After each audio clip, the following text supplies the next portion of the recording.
How and why did you decide to write an anti-Islamic book? How was your life in regards to faith? What did you believe in?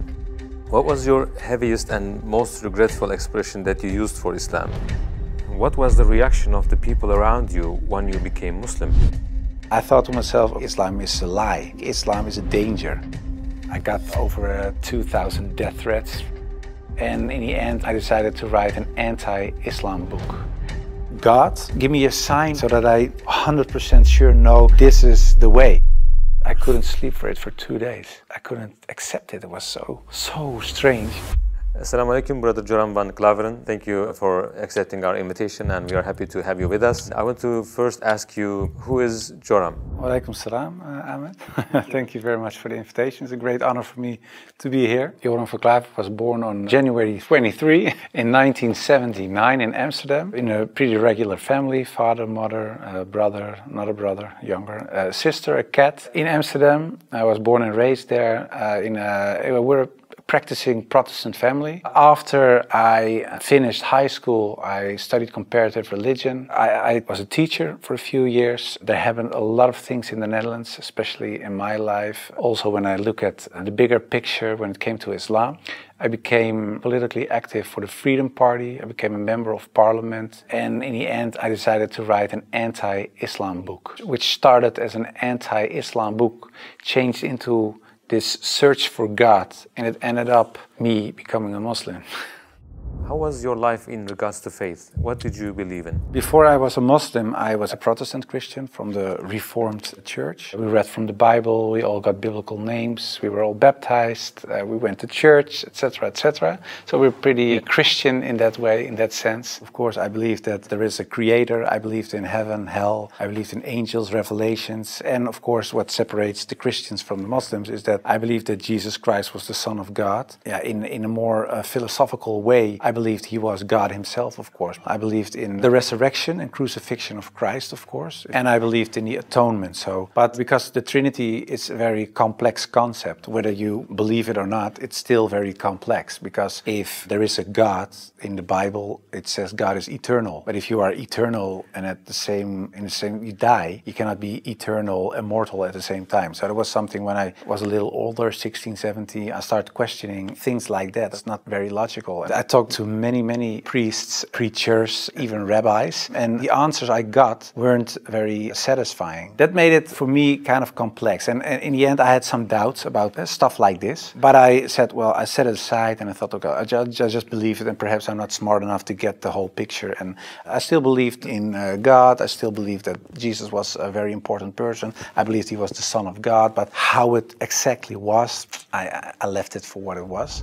How and why did you decide to write an anti-Islamic book? After high school, I went to university and I did comparative religion. And the remarkable thing, I think, was that the first day of me going to college was September 11, 2001. Already thought, okay, these Muslim guys are kind of crazy and this religion isn't the truth. Then a few years later was this guy in the Netherlands called Theo van Gogh. He was a famous filmmaker and he was killed in the street. He was shot and they tried to slit his throat and they put a knife in his stomach with a letter on it for another girl, Ayaan Hirsi Ali, and it said, "You are next." So it strengthened my anti-Islam feelings in such a way that I thought, well, I have to become politically active to do something and stop this evil of harming our country. You started politics because of Islam? Yeah, and that really had to do with Islam. That was the reason that I wanted to write a book, to explain to people why Islam was a danger for the world. When I was writing my book, like I said earlier, the questions, the doubts I had about Christianity popped up again. And that was about truth, of course, because I was a believing Christian guy. And yeah, the Christian questions I had, in the end, were answered in an Islamic way. Because, of course, when I started writing the book, a lot of people think that it was a political book. But it wasn't so much a political book, it was a religious book, because I wanted to show people why Islam was a danger as a religion, and I wrote it from a Christian perspective. So in the beginning I made a comparison between the Christian concept of God and the Islamic concept. So I started comparing it. But because I had these doubts about the Trinity and I saw Tawheed, the oneness of God in Islam, I thought, yeah, it sounds a little bit more logical. And then I thought to myself, well, I reread the Bible to refresh myself and see, okay, why isn't the concept of Islam, the Tawheed concept, isn't isn't the Christian concept. But when I was reading the Old Testament and I saw what the Old Testament prophets said, it was one God, one God, one God. And then I thought, okay, I'll look only at the words of Jesus Christ in the New Testament. And then there's this story in the New Testament where a guy comes to Jesus and he asks him, what is the most important thing in life? How can I gain paradise? And he says there are two things. He says, hear, O Israel, hear your God is one. Treat your neighbor as you want to be treated yourself. So I thought, well, even Jesus Christ says, hear, O Israel, your God is one. So I thought, well, this whole Muslim concept of God sounds more logical, and it's the same concept that I find in the Old and the New Testament. And I know Christianity as a religion teaches something else, but it isn't the concept of God that I find in the Bible. So after weeks and weeks of study, rereading all kinds of books, I thought to myself, okay, perhaps this oneness of God is something that is true. So that's how it started. What resources did you use while doing your research? Because I was kind of shocked, I started writing to several authorities on these religious matters. And one of the guys that I wrote to was Sheikh Abdul Hakim Murad, and he's a professor from Cambridge University. But in a way it was kind of strange, of course, because I was a politician back then still. I was writing an anti-Islam book with an anti-Islam purpose. And I'm asking this Muslim professor from another country, can you help me? So I told him, I'm writing a book. I have a lot of questions. So I was very plain why I thought, why is Islam promoting terrorism? Why is anti-woman? Why is anti-Christian? Anti-whatever. After, I think, 6 weeks, he sent me a very extensive email. And he started explaining, directly answered a lot of my questions. But he also told me, you have to read this article, read this book, read that book, ask this person. And so he was very extensive in his way of explaining. But in the end, after I read all these books and articles and made a comparison between prophets from the Old Testament with Muhammad, peace and blessings be upon him, I had no arguments anymore to say they are prophets and he is not. And I thought to myself, well, if I accept Moses on these grounds and I cannot accept the prophet, then there is something else. So I thought, why don't I think he is a prophet? And I thought, oh, perhaps because he had many wives. But then again, when you look at Solomon or you look at King David, Abraham, there are a lot of people in the Old Testament that had more wives. And when you look at even outside of the religious books, culturally in Europe, in Africa, Asia, everywhere, there were men with several wives for several reasons. So I thought to myself, well, that cannot be a reason either. So one by one, all these reasons fell. And in the end, I thought, well, I have to say all of them are not prophets. But I didn't believe that because I thought, well, the things they did, they said, the miracles that happened, etc., they were confirmed in what they said and what they did. So they are. And then I said, well, then I have to accept that Prophet Muhammad perhaps is a prophet too. So I was doubting it. So first I thought, well, it's the most evil person I know because of the history. Then I said, well, perhaps it's not that evil, but he's not a prophet. And in the end I started doubting, perhaps he is a prophet. Yeah, that took, of course, me reading a lot of books again. And the one thing that I think was very wise of Abdul Hakim Murad to say was, he said, well, the books you read about with the anti-Islam arguments are written by non-Muslims. He said, if you want to know more about Christianity, you don't read books from atheists. You start reading the books from the Christians. Why do they believe this? What are the arguments? So that you have to do the same with Islam. So start reading Islamic books from Islamic teachers, from Islamic scholars, etc. And then you can see, if you compare the books on the same topic of people who are Muslim and wrote those books and non-Muslim, you can see where they took the wrong turn, where they translated words in the wrong way, sometimes perhaps even not on purpose, but just because they didn't know, where things are added, where things left out of it. So, and in the end, you see there's this other religion almost created because of all these things. And that's what I did. And that's what I also did with the life of the Prophet, because I read a book from Martin Links, The Life of the Prophet, based on the earliest source of Muhammad. And it was written, of course, by a convert. And his way of reasoning, his way of telling, his way of writing appealed to me because it's culturally the same thing. How do I approach a certain topic, etc. And it was the first time that I saw him not so much as a warlord, because that's the picture I had in my mind, but I saw him as a father, and I saw him as a friend and a teacher, and so much more. And so, yeah, I saw the person and his character, and I said, well, I can say a lot, but I cannot say that this is not a good man. So his character persuaded me to read more and to want to know more.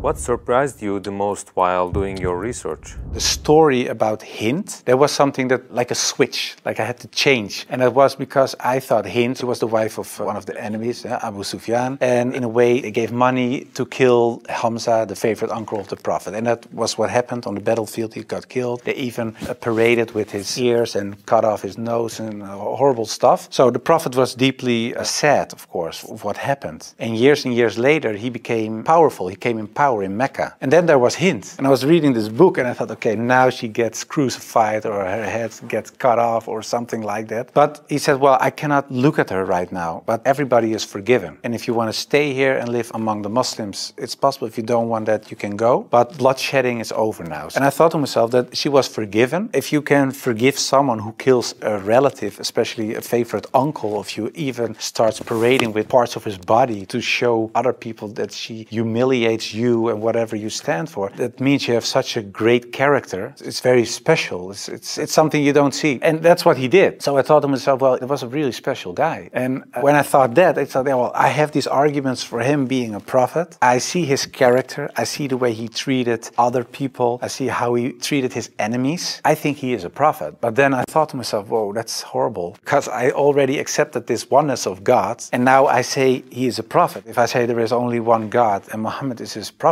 that's almost shahada. So I thought to myself, okay, let's close the books. Stop. This is going in the wrong direction. And of course, I wasn't that anti-Islam anymore because of what I read, what I saw, and what I experienced. What I tell you now, it sounds a little like a fairy tale, but it really happened. In the end, there were all these books at the table. And when I had this feeling of, yeah, okay, this is shahada in a way, I thought, well, I put all the books away and I put the books on the highest shelf. But there were so many books that a lot of books fell off the shelf. And one of the books that fell off the shelf was the Quran. And when I picked it up, my hand was on a page with Surah 22, Ayat 46. And it says, it's not the eyes that are blind, but the hearts.